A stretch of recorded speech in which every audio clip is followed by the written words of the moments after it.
Pokémon Noir et Blanc, sortis en mars 2011, sont deux jeux qui n'ont pas été tant appréciés par la communauté Pokémon française. Une toute nouvelle aventure s'offrait à nous, une nouvelle région, Unis, s'inspirant de New York, 156 nouveaux Pokémon et une team de méchants plus travaillés.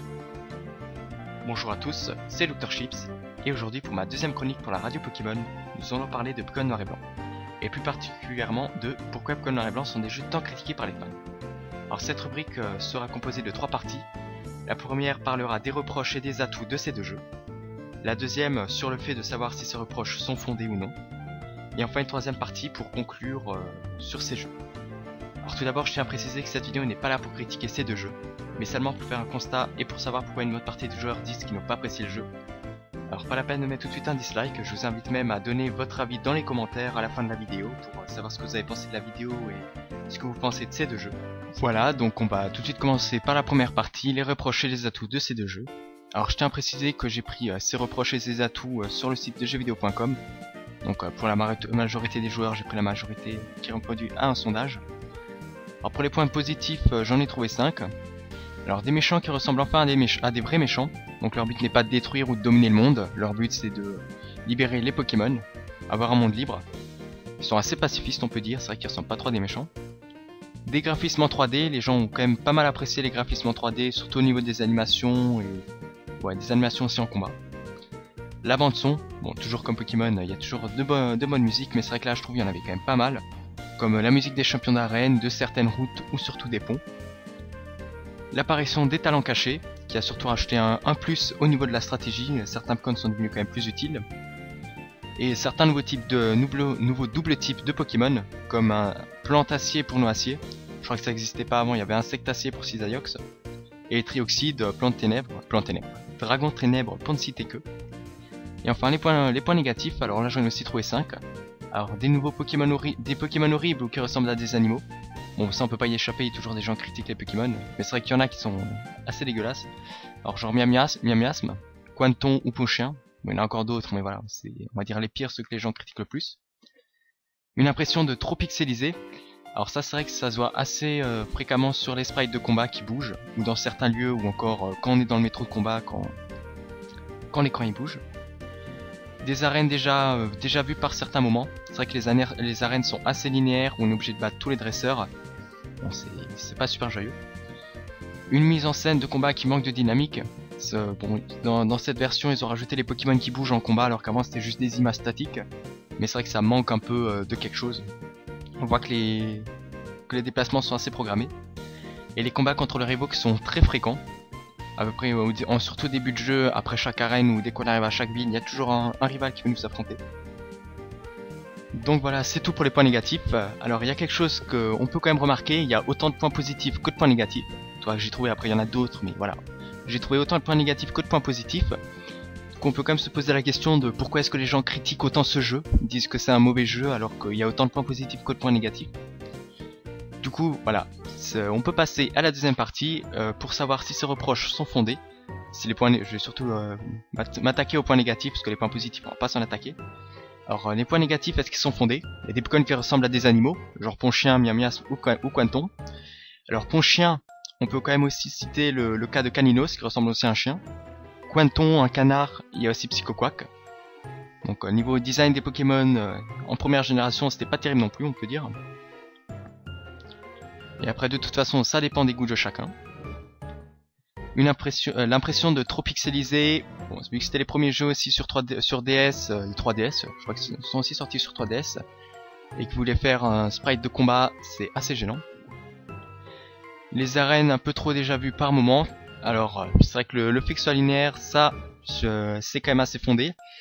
Mais les arènes déjà vues par moment, je trouve que les arènes étaient quand même assez originales. La première arène on pouvait combattre directement 3 champions, avec 3 champions différents en fonction du starter. C'est quand même une nouveauté dans les jeux Pokémon. Pareil pour le dernier champion, ça dépend le champion changeait en fonction de la version, en fonction du Pokémon noir ou du Pokémon version blanc. Certaines arènes qui étaient aussi franchement assez sympas, comme l'arène électrique. Ensuite, la mise en scène des combats qui manquent de dynamique.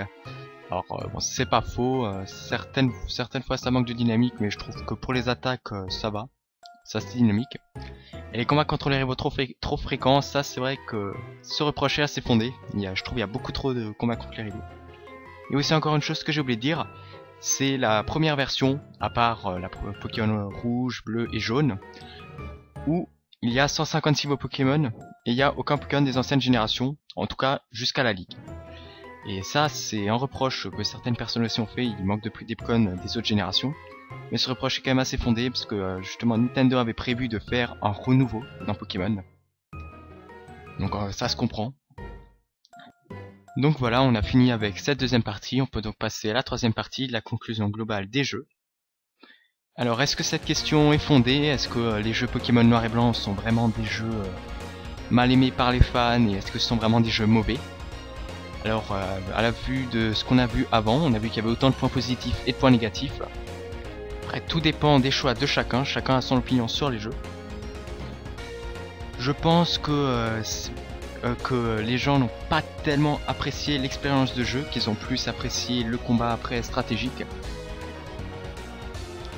En gros ouais, je pense que les gens n'ont pas vraiment apprécié l'aventure principale, parce que c'était pas au goût des anciens jeux Pokémon, c'était plus vraiment quelque chose d'adulte, qui mélange voilà, un côté adulte avec un côté enfantin, un peu, c'était un peu un mélange des deux.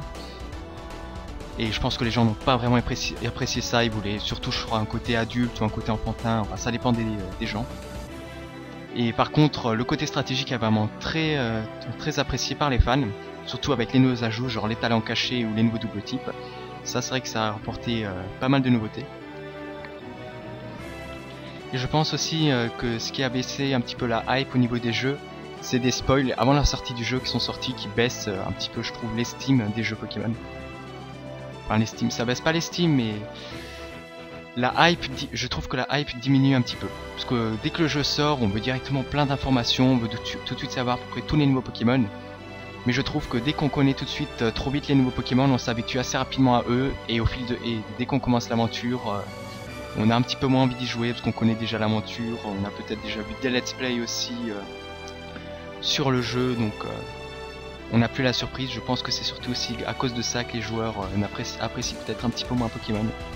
Ils n'ont pas vraiment apprécié cette version, je crois que c'est la version où il y a eu le plus, c'est vraiment la première version où il y avait vraiment des spoils assez importants. Donc voilà, on peut vraiment dire que le jeu n'est pas entièrement mauvais, c'est surtout principalement l'histoire que les joueurs n'ont pas très apprécié. Donc je vous invite à me dire dans les commentaires ce que vous pensez de ce débat, ce que vous avez apprécié dans ces jeux ou ce que vous n'avez pas apprécié. Alors dites-moi ouais, si vous appréciez ces jeux ou si vous les appréciez pas. Moi j'apprécie vraiment ces jeux. Après tous les jeux Pokémon ont des bons côtés et des mauvais côtés. Mais ce jeu a rapporté quand même pas mal de nouveaux Pokémon. Ils ont essayé de faire quelque chose de nouveau qui a à moitié marché. Enfin qui a marché mais qui a vite été oublié. Contre le côté stratégique, c'est vrai qu'il a apporté un énorme changement au niveau du jeu Pokémon.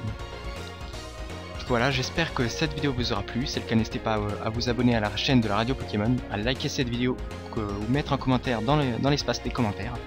Et sur ce, je vous dis bye tout le monde.